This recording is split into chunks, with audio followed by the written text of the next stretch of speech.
guys, good morning. Papunta ako ngayon sa grocery kasi naubusan ako ng sabon. Malapit lang ang grocery dito sa amin, kaya naglalakad lang ako.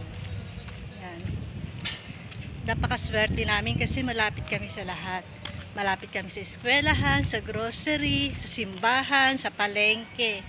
Yan. Pero yung palengke, kailangan sumakay. Isang sakay lang naman. Pero yung grocery, pwede nang lakarin. Yan. Kung mapapansin nyo, hindi masyadong matao, di ba? Kasi Sabado. Yan. Tahimik na tahimik. Yan. Wala na kasi akong sabon, wala na akong Colgate. Yan, pati mantika. Wala na akong stock.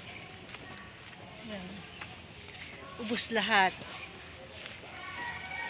Dahil hindi naman masyadong mainit, napakaswerte ko na naman, di ba? Napakaswerte ko talagang tao. Tingnan mo, hindi naman umuulan, hindi masyadong mainit, tama lang. Kaya eto ko ngayon, naglalakad ng grocery. Paano guys, hanggang dito na lang muna. Bye! Yun na guys, grocery na ako. Yung mga importante lang ang kukunin ko.